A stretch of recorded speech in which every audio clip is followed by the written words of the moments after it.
I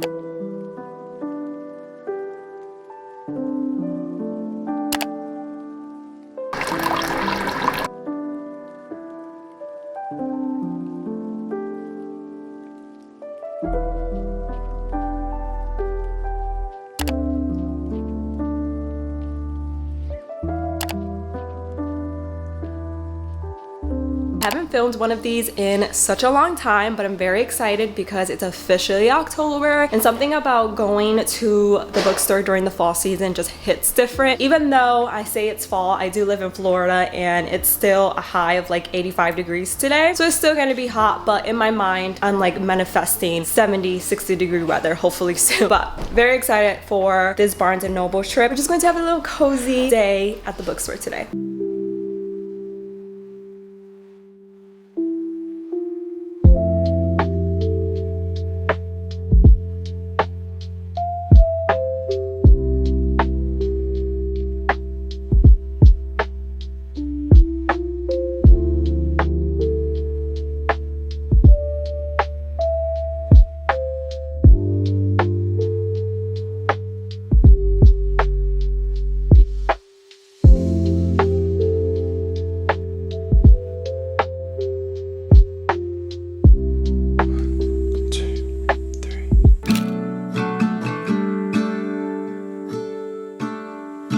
Been to California, never been to LA, so I'll stay home and write these songs, pretend I'll make it someday. My friends are getting married, they're all settling down, so I lay here, watch the ceiling fan go round and round.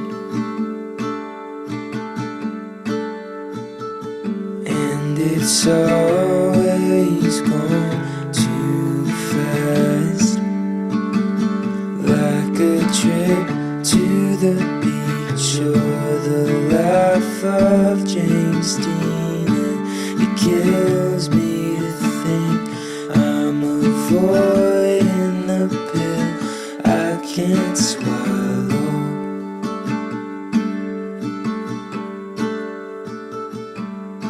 It's the next day and I am so sorry for these cords. Like, ignore the cords, they're ruining the vibe for me right now, so we're just going to ignore them together. Okay. I actually didn't have time yesterday to film the book haul portion of this video because we ended up coming home really late. We had such a good day yesterday. It was the perfect way to start October, and I did vlog a little, so you guys will see everything that we did in a upcoming day in my life vlog. But I wanted to sit down today and share the books that I ended up buying. I didn't go too crazy at Barnes yesterday. I try to be good because I do have quite a bit of books on my physical TBR, and I've just been reading a lot on my Kindle. I regret taking so long to buy a Kindle because I've used it so much, especially these last few months. But I did want to treat myself to a couple books at Barnes, and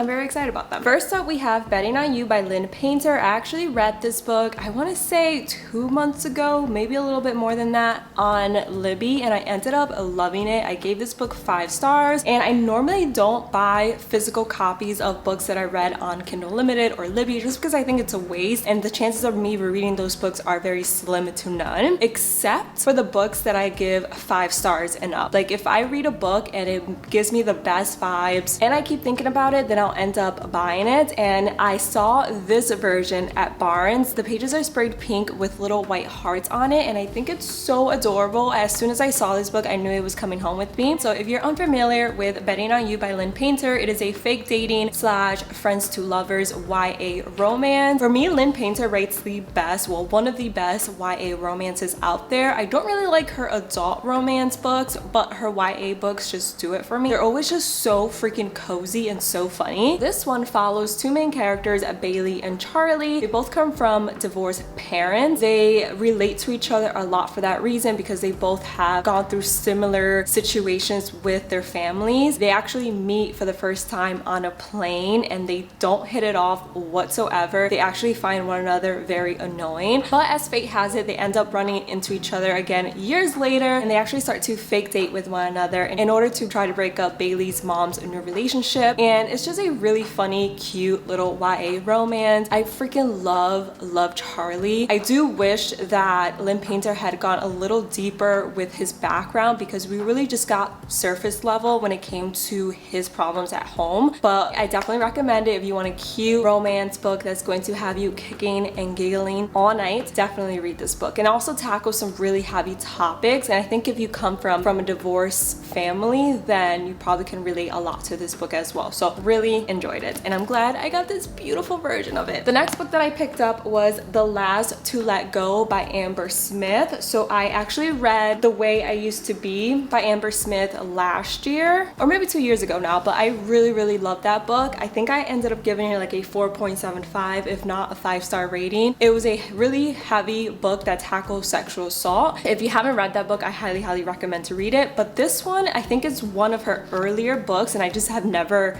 seen it. So it goes, junior year for Brooke Winters is supposed to be about change, but all of her dreams are shattered one hot summer afternoon when her mother is arrested for killing Brooke's abusive father. No one really knows what happened that day, if it was premeditated or self-defense, whether it was right or wrong. And now Brooke and her siblings are on their own. In a year first, the first year without parents, first love, first heartbreak, and her first taste of freedom, Brooke must confront the shadow of her family's violence and dysfunction as she struggles to embrace her identity, finds her true place in the world, and learns how to let go. So I think this takes place in 4 different parts. Maybe not, I don't know. Like I said, I love The Way I Used to Be so much, so I'm really excited to read this book. I absolutely love Amber Smith's writing, so I'm very excited to dive into this one. Hopefully it doesn't make me cry too much. And then since it is fall and it's spooky season, I thought I would pick up a horror/thriller, and I ended up picking up The Only One Left by Riley Sager.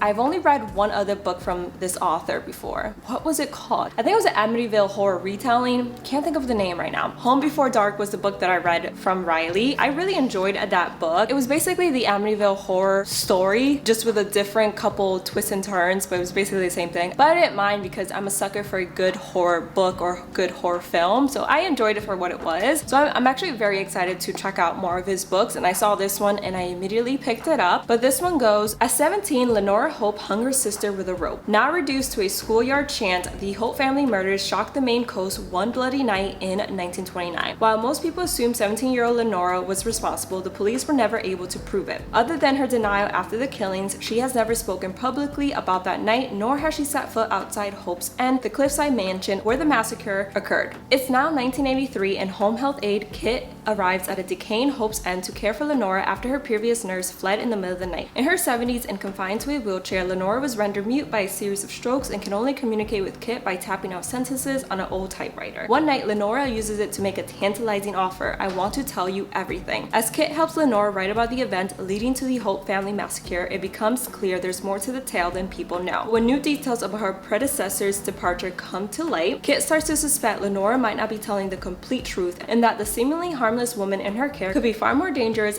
than she first thought. I feel like this book is going to have a massive twist, and I'm ready to curl up in bed or on my couch on a rainy day and read this book. Hopefully it's not too scary. Those are the 3 books that I picked up for myself at Barnes, but we went to a mall and stumbled upon Books A Million. I think it's what it was called. Books A Million or Books in a Million. But I had never gone to one of these and I really enjoyed it. It reminded me of old school Barnes and Nobles or Borders. If you guys remember Borders, if you're old enough to remember Borders, then you know exactly what I'm talking about. I really hate the new aesthetic that Barnes and Noble is going for. Like, they're remodeling all of their stores in my area, and yes, it's cute, but it doesn't give cozy vibes in there anymore, which is really upsetting. I wish they just kept the traditional Barnes & Noble stores as they were, but I guess I understand why they will want to do like a little facelift within their stores. I just hate the new aesthetic. Maybe I'm in the minority, but the Books in a Million store reminded me of old school Barnes and I loved it in there. I'm definitely going to be going a lot more, but I ended up finding a Book a Day advent calendar for Christmas, and this is actually going to be for my son, and I thought it would be so fun to do a book advent calendar with him. All of the books are like fun Christmas stories, and I feel like he's really going to enjoy this. I thought I would share this little cute find with you guys because I know that there are some moms that watch me. So if you're looking for a cute and fun advent calendar to do with your kids, definitely check this one out. Like I said, I found it at Books in a Million or Books a Million. I don't even know the name of the store, but I'm sure you can find it online as well. This was about 30 bucks, but you get 25 books, so I feel like that's a really good price. But yeah, that is pretty much it for today's video. I really hope you guys enjoyed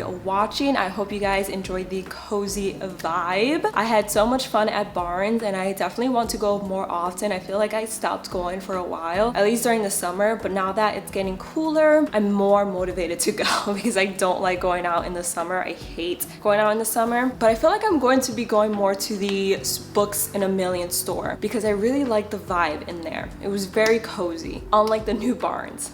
Ugh, I hate the new Barnes, but whatever, that might just be me.